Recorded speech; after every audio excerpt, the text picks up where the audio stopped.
So you said Neanderthals. So people often think of like cavemen, like these sorts of people, like well, these sorts of creatures. Are they? Did you say that they're human, or you say there's something different? No, they're human beings. Okay. And people talk about cavemen. Well, sometimes men lived in caves, and there's some people today who live underground. So I mean, that's okay. I live close to NORAD, so Okay. there's a mountain where there's people they're all cavemen technically. Lot lived in a cave for a little while, right? According to the scriptures. So people did that sometimes. Now the Neanderthals, those are human beings, and most people recognize that. Now there has been a recent push back to say, well, they're a different species, but nonetheless, they buried their dead. They had culture.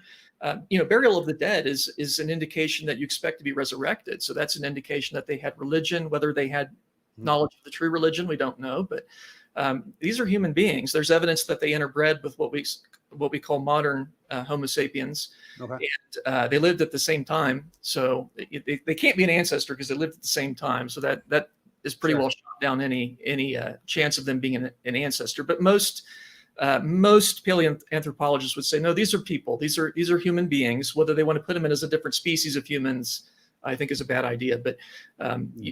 But many of them classify them as Homo sapiens, Neanderthal basis, or whatever it is. But so it's a subspecies. But they have all the characteristics of humans. Okay. And what are the characteristics of? Well, humans differ from apes in terms of our skeletal features, because that's usually all that we can find is the skeleton. And even then, I talk about 8,000 human remains.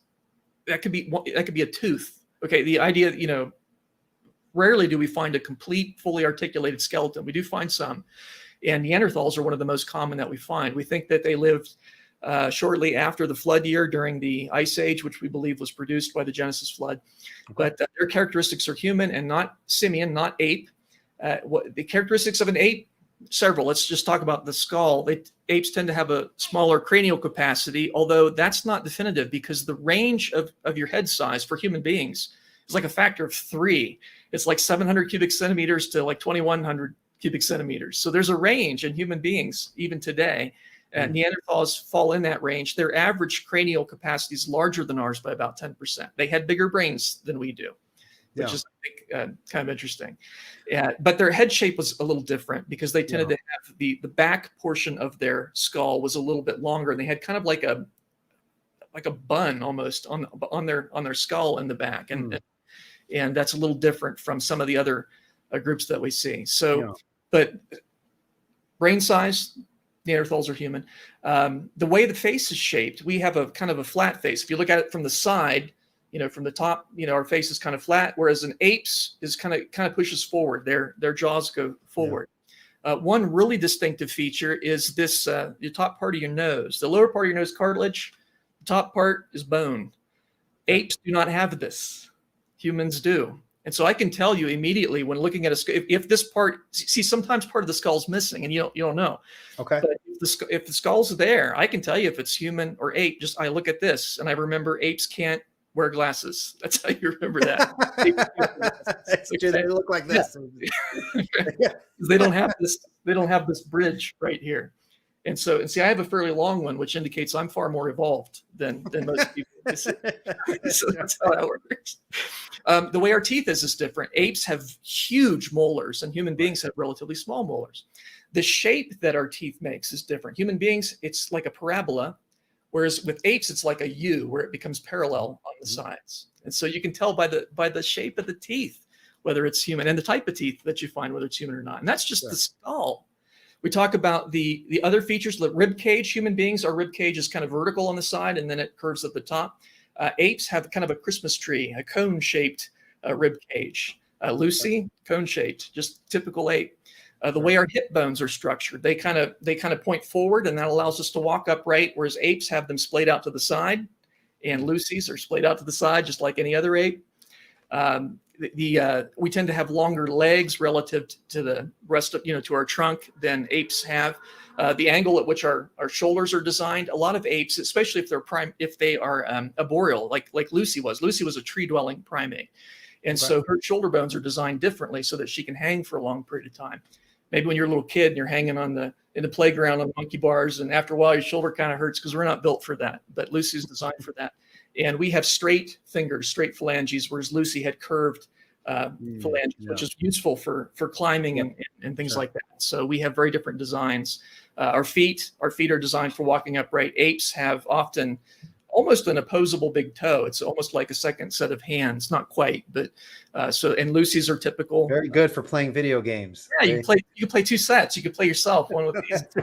But probably not, but you get the idea. So those are some of the traits that, and when we look at Australopithecus, all the traits of an ape, 100%. Okay. The way the skull goes down, the lack of the nasal protrusion, the teeth, the way they're shaped, the rib cage, everything, the hip structure, the feet, everything is simian, everything is ape-like.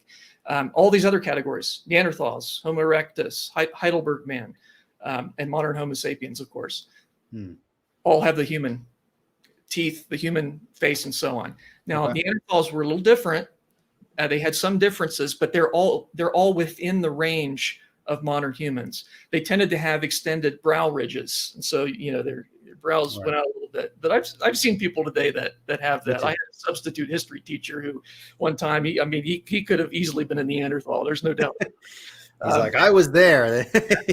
Right. He's an old dude. Hey, so what oh, go ahead. I didn't want to interrupt your thought. If you wanted to finish. Well, okay, I'm just going to point out that Neanderthals do have some differences in their skull from what most people have today, from what is typical today, including the extended brow ridges, the sloping of the forehead, and the larger back part. One speculation is that they might have had a larger cerebellum than we have today, which is used in coordination, things like that.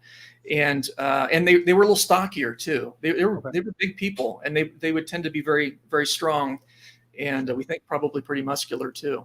And they also tended to suffer from rickets, and that tends to distort the shape of the bones somewhat. But we think that's because they lived during the Ice Age in a part of the world that didn't get a lot of sunshine at the time, and so that could be responsible for that.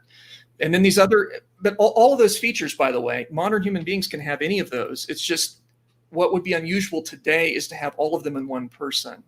So the Neanderthals, for example, tend to have a large protrusion on their nose. They tend to have a recessed chin. Again, you'll get that. People today will get that. It's just they don't tend to have all those traits combined. So they're unquestionably human. Everything about them, the skull, the spinal cord, the rib cage, everything about them is 100% human, and so it is with Homo erectus and these other ones.